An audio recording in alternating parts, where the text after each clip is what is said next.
Remind you before we start, don't stick very close to each other because we don't become over spreaders. Secondly, I didn't follow the last working sessions because I was in the organizing activities, but I'm sure that they were quite useful and helped you a lot. Without further ado, I want to welcome Vice President of the Commission, Margaritis Schoinas. He was kind enough and he spent the time to come to us. I was expecting him at best to speak from a distance, but it is really an honor and a pleasure that we have him here.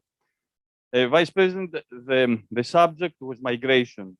It was not Afghanistan, but I understand, and you understand, that the current events impact on our activities. We tried to look at migration from a distance, so we looked into integrate. Today, our subject was integration. So we don't want to focus only on irregular or on forced migration. Migration is a multi-level phenomenon, but the developments are always in front of us. So I want to give you the floor to close the session. It is the second summer school that we organize. We hope the third one, which will be on democracy, you may be here as well if you want. Summer in Nausa and in the School of Aristotle is very nice. So again, welcome. Again, thank you. You're coming to your alma mater in any case, or at least next door to your alma mater. So welcome again, and I give you the floor for the closing session. Good afternoon. Thank you, Yanni. Thank you all. Αγαπητέ φίλε Δήμαρχε, professors, participants. It's indeed a pleasure to be here, not only as an alumni of Aristotelian, but also as a visitor to a place which all analogies preserved could be termed as the Harvard of Macedonian times. This is the place where Aristotle was brought in to tutor Alexander, and he came because Alexander's father, King Philip, could afford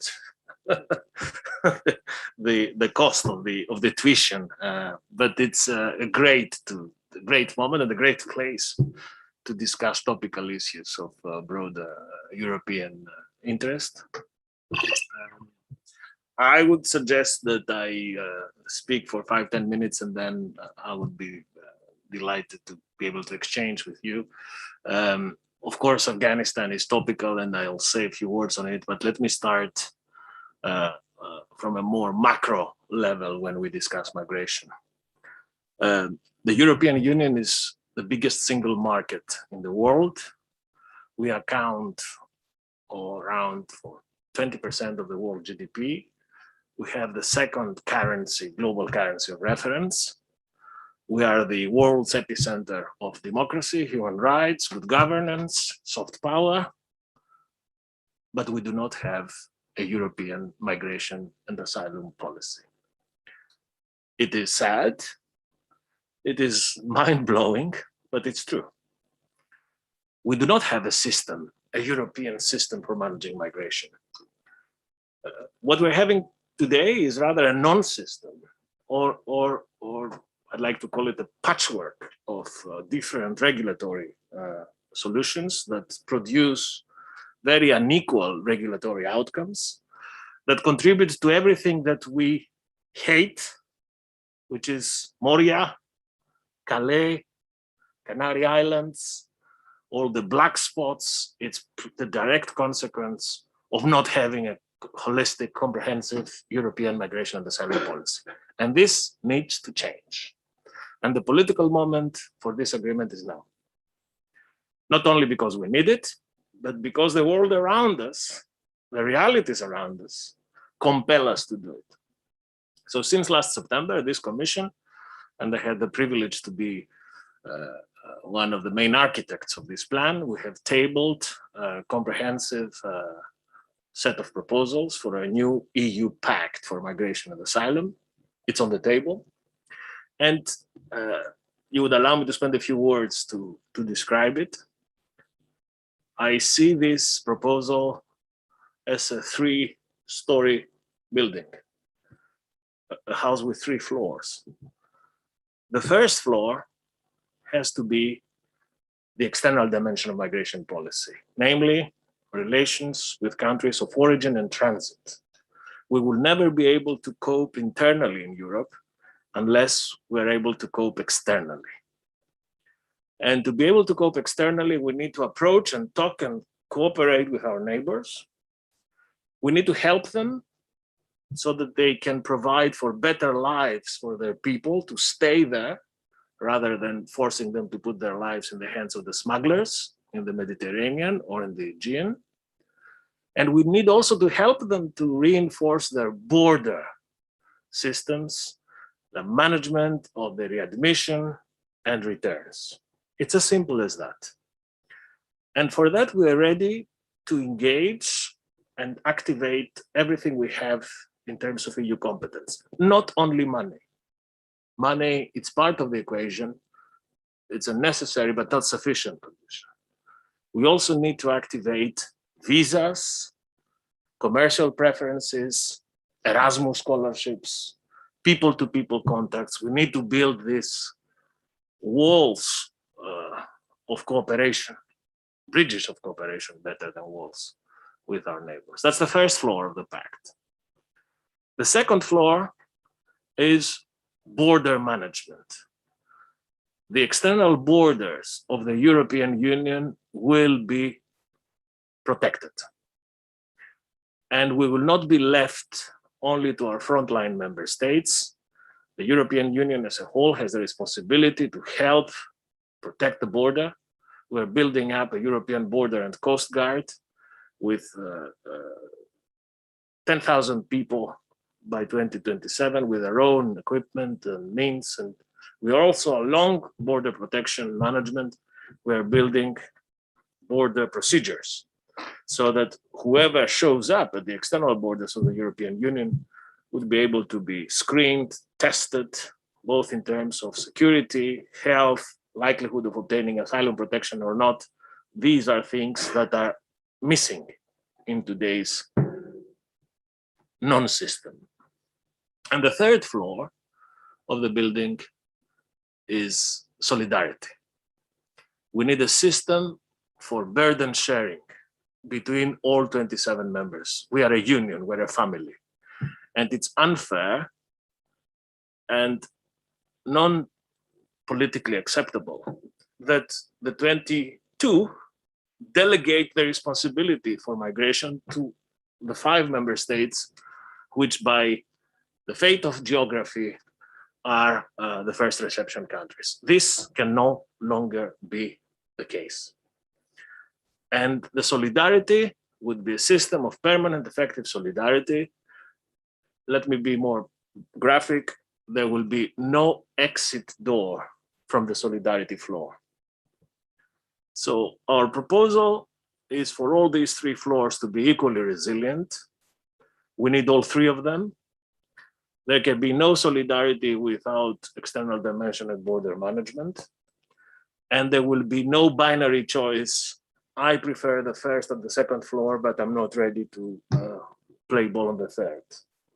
And on the contrary, no one can claim solidarity from the third unless contribute to the first and the second. So this is now on the table since last September. The pandemic did not help to get this negotiation going more quickly. Especially the German presidency did not manage. The Portuguese presidency, the first half of this year, did a lot. And we're now working with the Slovenes and as of 1st of January with the French. But I take this opportunity, since this is an open public course, to reiterate what I said at the beginning. The moment for this political agreement is now. Now. Let me say a few things on Afghanistan, which is of course topical. The crisis in Afghanistan, I think, is very clear by now to everybody, is not of Europe's making. But as very often in the past, Europe is in a way compelled to contribute in addressing its consequences. Some say pick up the broken glass, but still, it's something that Europe cannot be left out of. We're having an extraordinary session of the Council of Interior Ministers next Tuesday, the day after tomorrow in Brussels. And what I'm planning to tell ministers on Tuesday, I'm advancing to, to you today. I think there are three messages that should be the center of gravity of our response as Europeans. The first, I just raised, the need for an agreement on the Pact. Unless we have this holistic solution, any partial solution will not fly. We need a network, a circuit where everything connects to everything else. And we need it more than ever now, because the first floor and the second floor and the third floor, in the case of Afghanistan, are very closely interlinked. The second message is that we need to be able to work with the UN and the international community and G20, currently chaired by Mario Draghi and Italy. We need to work closer to the problem this time. In Syria, one of the reasons of the crisis is that we sort of expected the problem to come to us. Now we need to work closer to the problem, and we need to build capacity and reception structures closer to Afghanistan along the Silk Road, so that people who may need protection, support, can get it relatively close to their homes. This is doable. They're already engaged in discussions with neighbors, but this is the top priority. And we have to do it not only to be able to help these people, but also to minimize the potential negative impact on our external border later on. Finally, we also have a duty of care to support those who supported us in Afghanistan, those who worked with us, those who defended our values.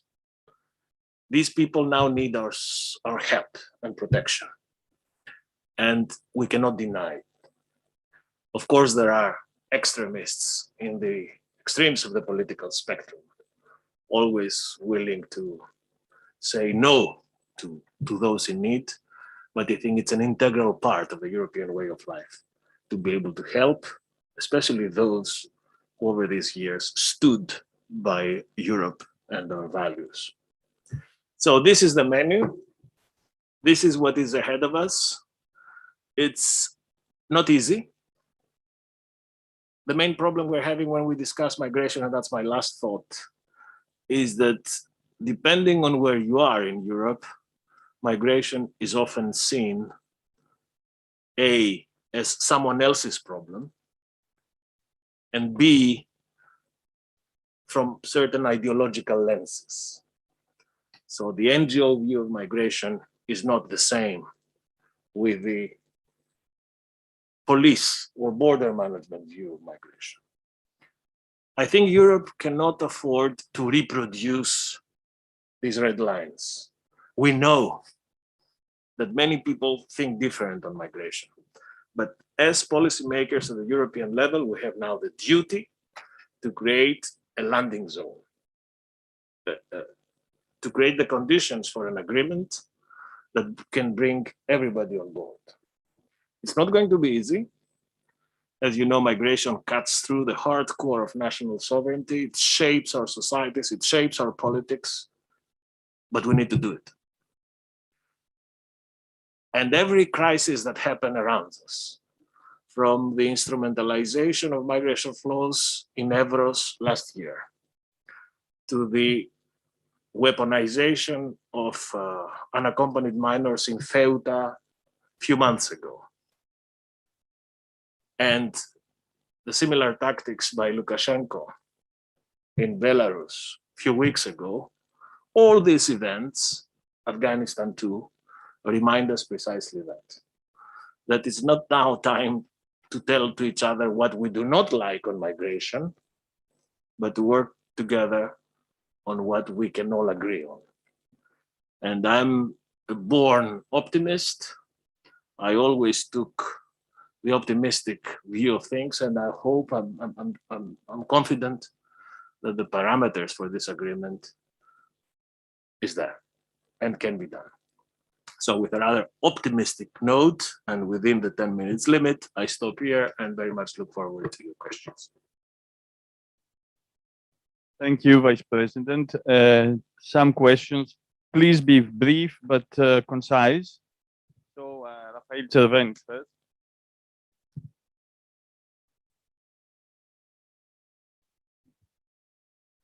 Vice President, thank you for being here.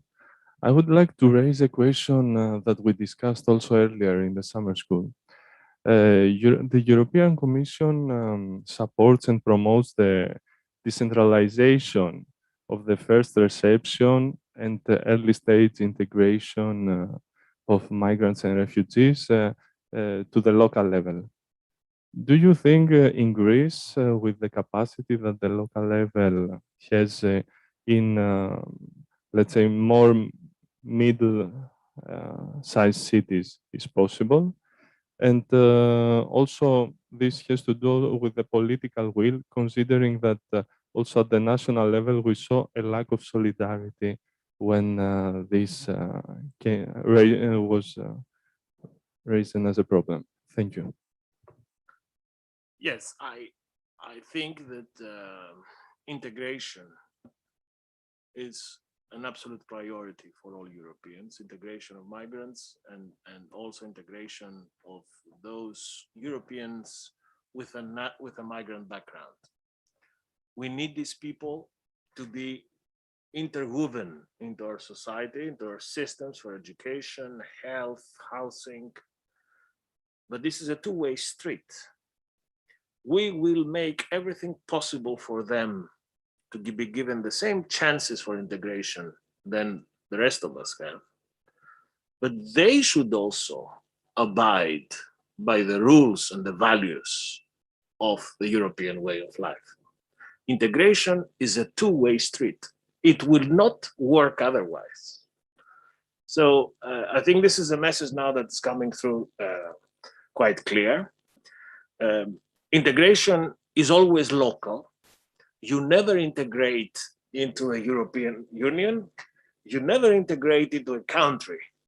You always integrate into a city or a village or even a very local setting. So you're very rightly pointing out to the need of getting this local consensus of integration. We have considerable resources in the new budget to promote integration. And coming to a more Greek context, I've been in many places this summer in Greece. If you ask me, one of the more stable, repeated complaint I was getting from especially from local business is that, especially this very successful European summer, there was not enough personnel, there was not enough staff to support tourist businesses. And I wonder, how can this be possible? How can we have such a dramatic skill shortage at a time where we have, at least in Greece, about 70,000 people who are legally residing here as asylum claimants? So there must be a way to bridge this gap. And demography and our skill shortage in Europe, sooner or later, will compel us to do it.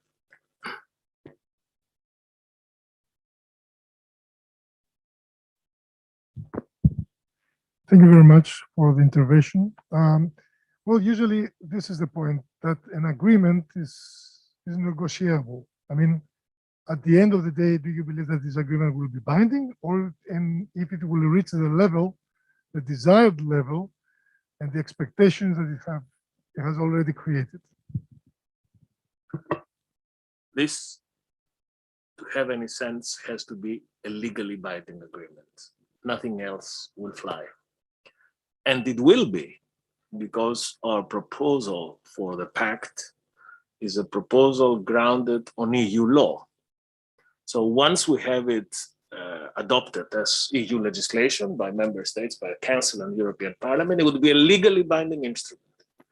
And let me be very clear, speaking from the heart of the Aristotelian logic and education. Unless we have a legal framework, things do not work in Europe.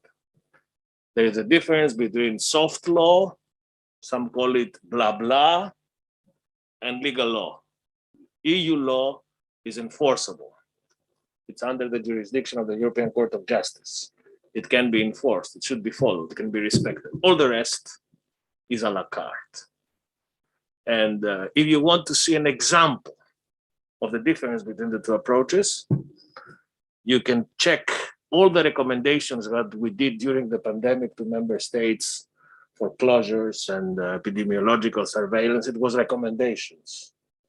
They were not followed because they were recommendations, they were not binding.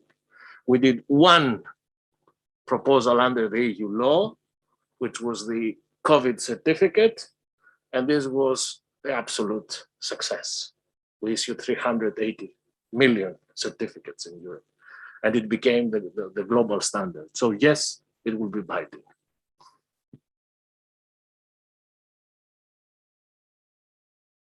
Can I join in, Vice President? You are going on Tuesday to a Council of Ministers of Interior. The problem with the European migration policy is that it should be a policy organized also with the Ministers of Foreign Affairs. As long as Europe cannot claim common interests abroad, it is extremely difficult to assess common migration priorities, let's say, or objectives. You are the guardian of the treaty, but you are also kind of the guides of where the treaty is going to go. And we have the conference that started, the Conference on the Future of Europe that started. Is the Commission going to propose measures to modify the treaty towards, to give you an example, allowing some limited European capacity, competence in, for instance, defining the number of legal entries in Europe, to give you, and this is Chatham House rule, so you can say something without being bound. This must be the third Chatham House rules occasion, which is live transmitted in the internet. Okay, on 25th of March this year, we had a landmark meeting between, we call it a jumbo council, between the Interior and Foreign Affairs ministers of our member states, precisely to discuss migration. And one of the few things around the pact that everybody agrees on, both the foreign and the home components, was the need for the first floor. Unanimous agreement by 54 ministers that the first floor, the external dimension, needs to be built up. That means that nobody can blackmail the European Union on migration. No one can harass the European Union and then wait for European Union money. That this first floor would have to be built in a way that makes sense, both to foreign policy and to migration policy. That's a certainty.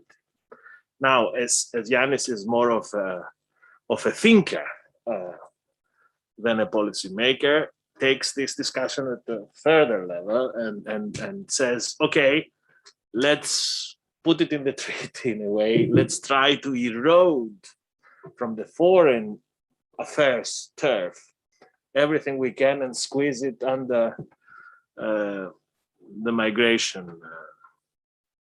Sorry to break the news, I don't think it will be possible. First of all, because of migration, we have what we need. We have a very good, very solid legal basis in the Treaty on Migration.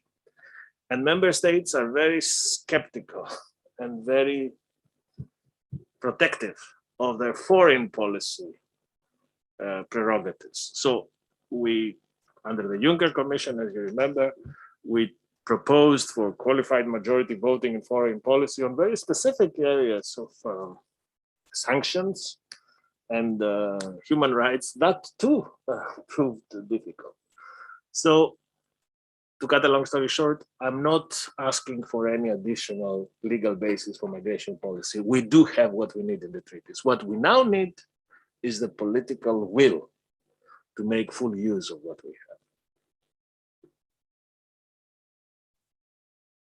Well, the federalist within me is sad, but it is true that realism sometimes has to take over. But I have to say, though, that on occasions, having a long-term view is perhaps more realistic than short-term arrangements. We have to look into that as well.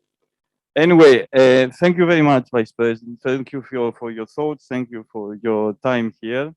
It's my turn to close the meeting, and I will do it very quickly because we have time constraints here.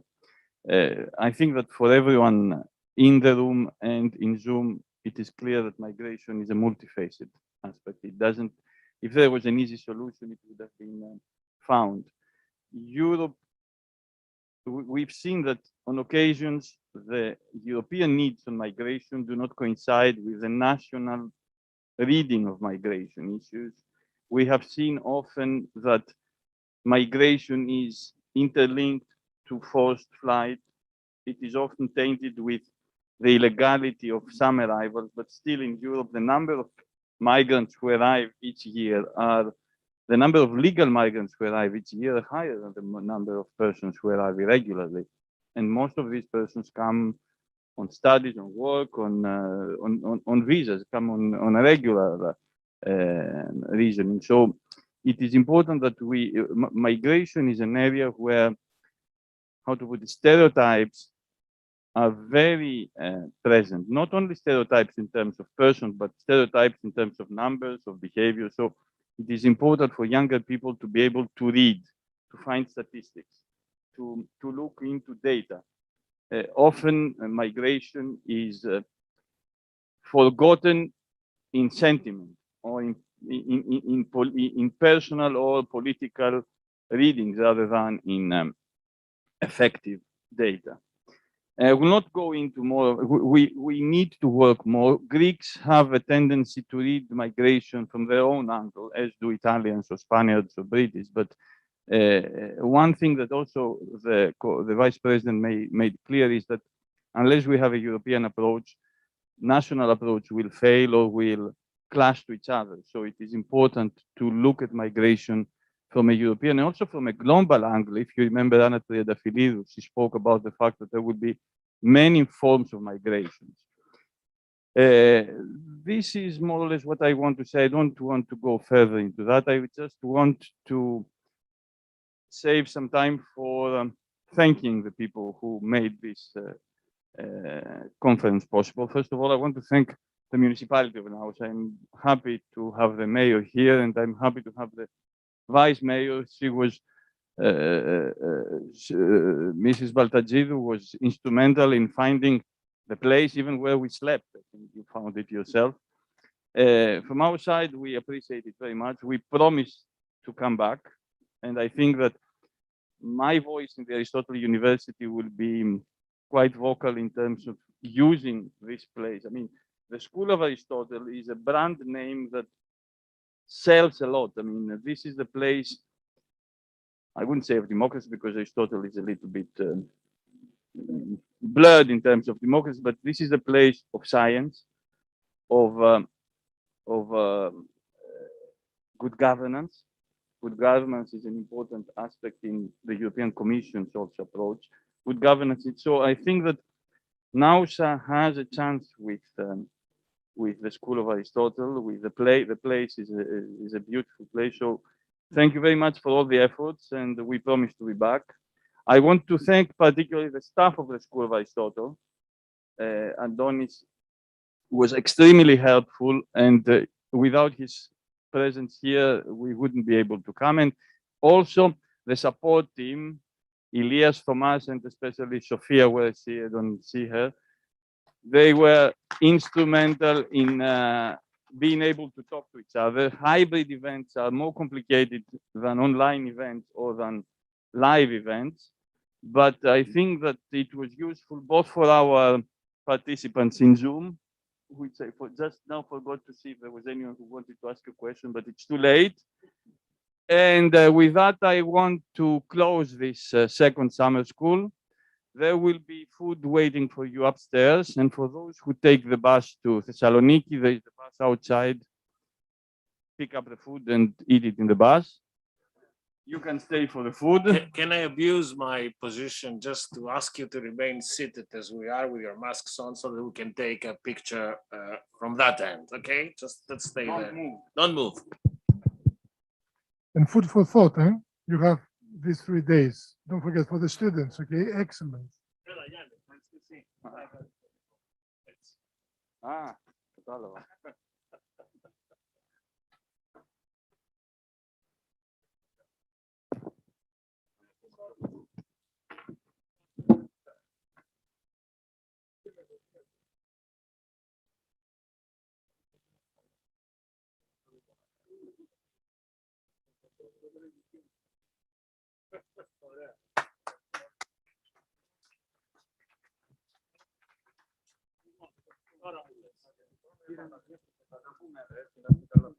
Μην ξεχάσετε να πάρετε τα πράγματά σας και μην να πάτε στο λεωφορείο, για να προλάβετε.